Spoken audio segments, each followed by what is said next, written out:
A queda do governo na Síria expressa, sem dúvida, uma vitória do Estado de Israel na região, conforme nós já falamos aqui algumas vezes. Agora, temos que ter uma enorme atenção também para o quanto o Irã perdeu. Nós tínhamos que a Síria era aliada do Irã no governo de Bashar al-Assad, conforme sabemos, mas o que nós estamos assistindo, em alguma medida, é um golpe bastante significativo no chamado Eixo da Resistência. O Eixo da Resistência envolve uma série de grupos e países que, de certa maneira, estão sob uma influência do Irã, sob o chamado guarda-chuva, podemos assim pensar, não é? Da influência do Irã e a sua posição na região do Oriente Médio, sudoeste da Ásia, contra a influência de Israel e mesmo ainda dos Estados Unidos. Então, o que nós temos na região é uma vitória muito mais profunda de Israel quando olhamos para a perda de capacidade de ação num primeiro momento do chamado Eixo da Resistência. Então, o Bashar al-Assad era um importante aliado estratégico do Irã e talvez o mais importante aliado do Irã na região do Levante, digamos, não é? Porque existe um arco ali chamado de arco do xiismo, que vai envolver desde o Irã, conforme nós podemos observar aqui no mapa, até o norte do Líbano, quando nós temos ali a presença do Hezbollah. Se nós observarmos bem aqui, o Irã é o mais importante país em termos de população, de importância geoestratégica, enfim, tudo bem? É o que, inclusive, apresenta a melhor estabilidade política. Isto porque, desde a guerra ao terror dos Estados Unidos no Iraque, e também aqui em um país vizinho ao Irã, que é o caso do Afeganistão, o Irã, de certa maneira, está pressionado ali por potências ocidentais que tem perspectiva contrária ao regime do Irã. E no caso, quando falamos que o Irã tem uma certa estabilidade, é porque há um governo coeso que controla basicamente todas as regiões do país, o que não acontece com os governos no Iraque ou no Afeganistão, ou mesmo, claro, também na Síria.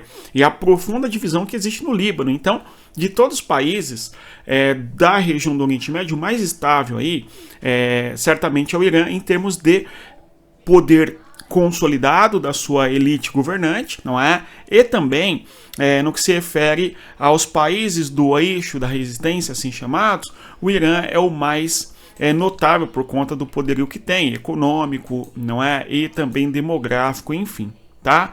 O que acontece é o seguinte, vamos observar o que significa o eixo da resistência. O eixo da resistência é um grupo coordenado pelo Irã. Esse eixo da resistência sofreu um abalo bastante significativo com a queda de dois grupos importantes, já vamos compreender. Mas antes, a gente tem que, dentro do Iraque, nós temos o Exército de Mobilização, por exemplo, que apoia a geopolítica do Irã. Lembrando que o Irã é um país de população xiita, então o Irã busca coordenar grupos xiitas que habitam outros países da região. E um dos países que tem um grande grupo xiita é justamente o Iraque. Há uma relação importante, íntima, entre o Irã e o Iraque. Além disso, a Síria, além de termos uma população xiita que é minoritária, nós tínhamos os alauítas no poder, representados ali na figura do Bashar al-Assad, não é? Então, se nós observarmos com muita atenção aqui, nós temos justamente três países: Irã, Iraque e Síria. E nesses países, grupos que, de certa maneira, têm uma perspectiva em comum, que é uma aliança que parte do pressuposto de enfrentar a existência de Israel, a presença israelense na região do sudoeste da Ásia, enfim. Notem só, se nós observarmos ainda aqui, nós temos o Líbano. E na região ao sul do Líbano, não é? Sobretudo, a gente tem ali a presença do Hezbollah. Então é um quarto, ok? É o quarto ponto aí desse chamado eixo, não é? Da resistência, também compreendido como arco xiita e assim por diante, perfeito? Onde os grupos nestas localidades, portanto, não é? Tem uma perspectiva em comum que é uma concepção que eles vão chamar de anti-sionismo, perfeito? No caso, anti-sionismo significa, em boa medida, também anti-Israel. Agora, Com a guerra de Israel aqui nesta posição geográfica contra o Líbano aqui, em especial contra o grupo Hezbollah, nós assistimos uma decapitação por parte de Israel de toda a liderança do Hezbollah, enfim, perfeito? E a queda do regime na Síria. Isso certamente dificulta bastante a coordenação do Irã nesta região. Por quê? O aliado importante do Irã, que é o Hezbollah, que aliás nasceu a partir do processo da Revolução Islâmica no Irã de 1979, a gente tem esse grupo bem coordenado pelo Irã, sofrendo uma perda bastante significativa em termos de lideranças nessa guerra travada com Israel, tá certo?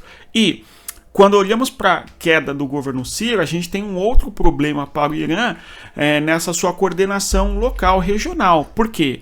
Se nós observarmos aqui o mapa, nós temos o território do Iraque, tudo bem? Que é esse território aqui. E a partir do Iraque, nós tínhamos que muitos armamentos atravessavam o território da Síria por esta região aqui. Nós temos uma região fronteiriça importante entre Iraque e Síria, as regiões de Abu Kamel, não é Abu Kamal também chamado, e a região de Al-Khan.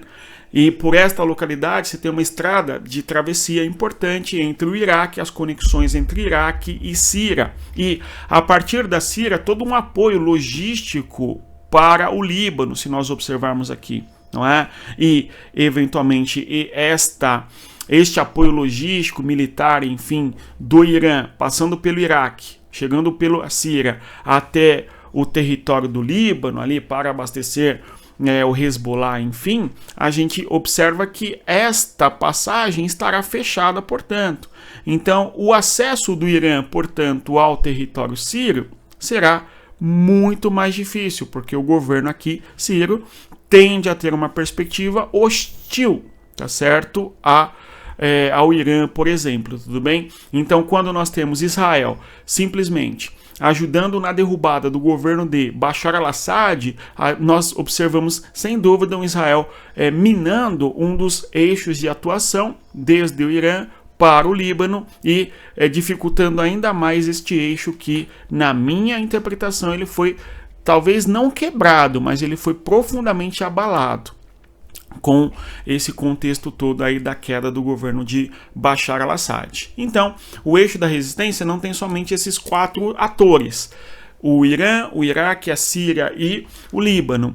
Temos também Gaza, conforme sabemos, em especial o Hamas e outros grupos como o grupo ali, não me foge o nome, não é? Al-Jihad, bem como também na região da Cisjordânia, perfeito? E por fim, lá no sul do Golfo do Mar Vermelho, nós temos o Iêmen, ok? Com o grupo Houthis, perfeito? Esses outros demais grupos, como é o caso em Gaza, a gente teve Israel arrebentando Gaza, basicamente, em termos militares, conforme nós observamos, e além disso, Cisjordânia é bastante conflituosa, aquela região, entretanto, não há um conflito aberto como foi em Gaza, por exemplo, por Israel. Então a gente pode esperar daqui para os próximos meses, talvez semanas, uma ação de Israel no Iraque ou no Iêmen. O objetivo de Israel, eventualmente, aí é enfraquecer o Irã. E vale lembrar que recentemente houve, conforme nós vimos, um cessar-fogo entre Israel e Hezbollah, e neste cessar-fogo de 60 dias, com algumas fases e tal, mas uma das promessas do Netanyahu com o cessar-fogo com o Hezbollah era justamente concentrar forças e atenção no Irã. E quando nós assistimos à queda do Bashar al-Assad, nós estamos em boa medida assistindo à ação de Israel na região contra a influência geopolítica do Irã naquela localidade. Mais do que isso, né? A gente visualiza Israel também bombardeando de maneira muito intensa, não somente infraestrutura militar. Nós vimos a destruição do porto de Latakia, por exemplo, na Síria, ou então ainda outras bases aéreas militares na Síria, bem como também infraestrutura. A gente tem ali no território sírio Israel bombardeando infraestrutura logística, armazéns, trens, enfim, não é? Então nós temos um desmonte da Síria no que se referia ali à Síria de Bashar al-Assad, ok? O que certamente traz uma enorme dificuldade para a reconstrução síria, enfim. Vamos continuar acompanhando.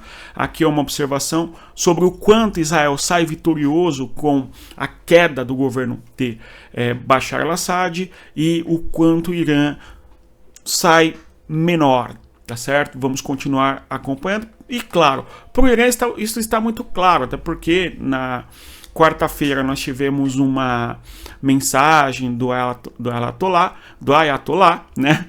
Que disse que sabe perfeitamente que os Estados Unidos e Israel derrubaram o governo de Bashar al-Assad, né? E com o apoio de um país vizinho à Síria, ele não mencionou, mas nós todos sabemos que é a Turquia.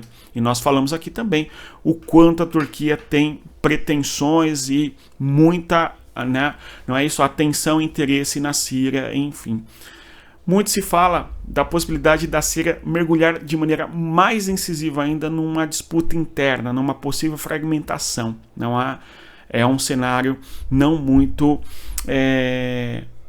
bom o que se espera na Síria nos próximos dias. Vamos continuar acompanhando por conta das diferentes ações externas na Síria, bem como também por causa dos diferentes grupos étnicos e religiosos que atuam no território sírio no atual momento. Vamos continuar acompanhando.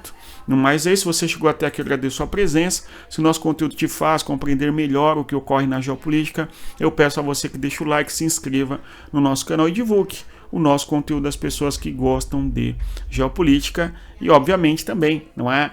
Venha fazer parte da nossa comunidade de geopolítica. Venha estudar, o link está na descrição do nosso vídeo, dê uma olhada. Conheça o nosso projeto. Até mais. Tchau, pessoal.